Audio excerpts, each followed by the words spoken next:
It's the biggest impulse buy he's ever had.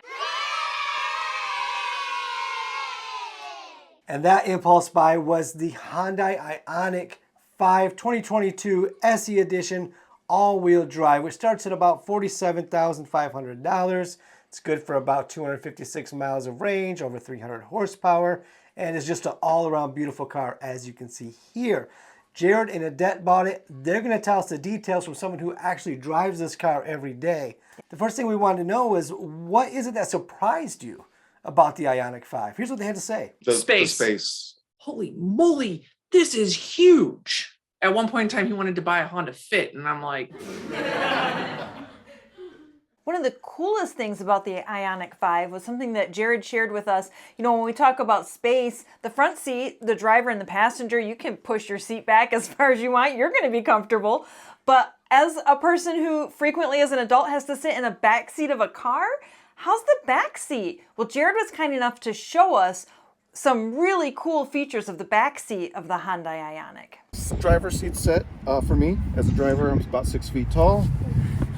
And as you can see, I've got plenty of knee space and lots of head space. About 5 fingers of head space. But the best thing about the Ioniq 5 is the back seats are adjustable. So even though I have this much leg room, I can scoot back.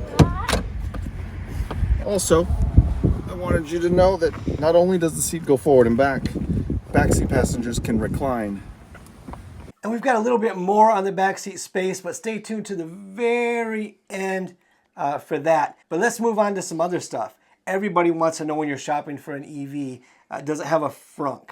Well, yes, the Ioniq 5 does have a frunk, but as you can see here, it's little. It's like a little compartment. You open that up, there's enough room for like a first aid kit and maybe a Tesla to J1772 adapter.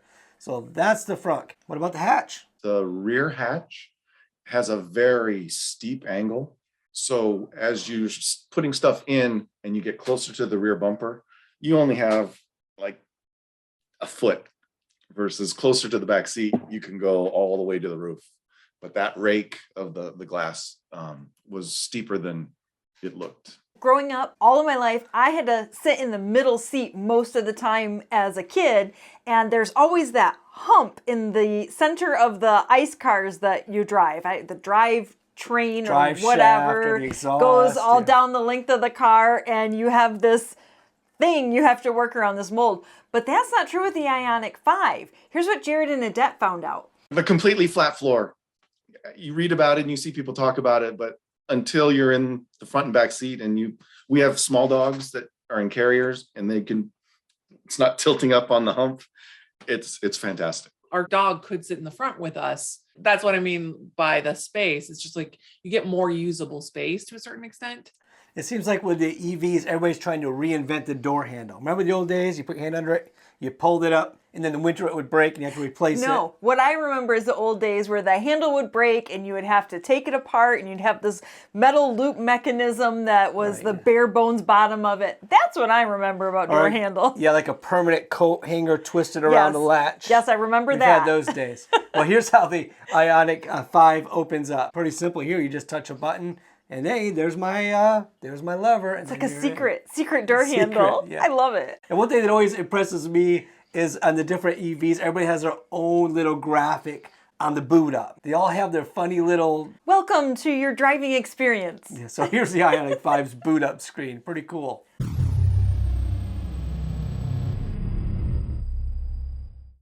So nowadays, more and more cars are getting more and more autonomous. They're driving themselves, basically, or at least they have some feature of assisted driving, whether it's assisted lane change or assisted parking or full assisted driving where you can take your hands off the wheel. So we asked about the Ioniq 5. We wanted to know, what did Jarrad and Adette find out about the autonomy in their vehicle?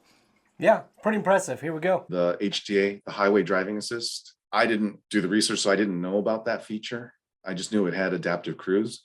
But then once we got it on the freeway, and I didn't know, but the little green light turned on.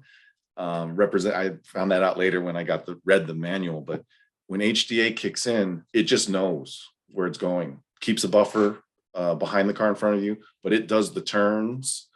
The one pet peeve I've always had for over a decade now is when you set cruise control, yes, it doesn't hit the car in front of you, but it takes turns at 75 miles an hour because that's what you set the cruise control for. But this one slows down for turns, takes it easy, and then accelerates. And so it was like driving itself. You just have to touch the wheel every 30 to 40 seconds, and it just...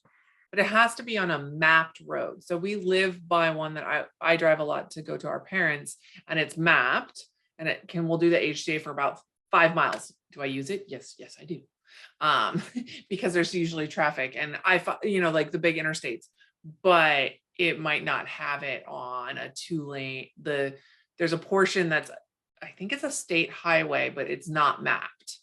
But what's really good about FSD is when you're on the road that it knows, you can do stop and go traffic, hands-free, foot-free. When you're not on that and it's just adaptive cruise, when the car in front of you leaves, it says, hey, the car in front of you left.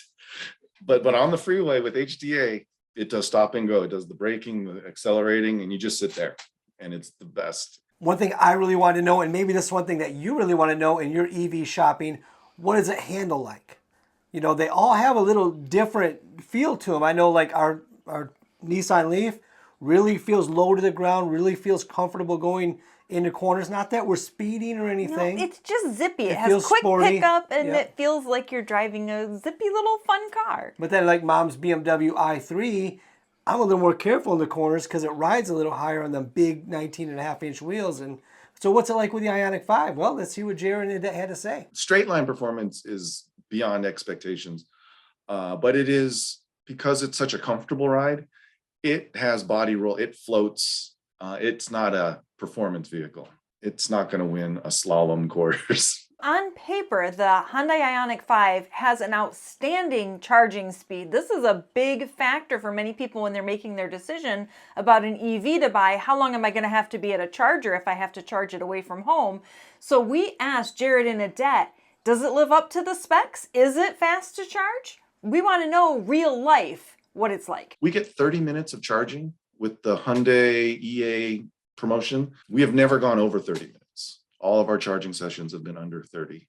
I am able to use the restroom and get some food and get back to the car barely.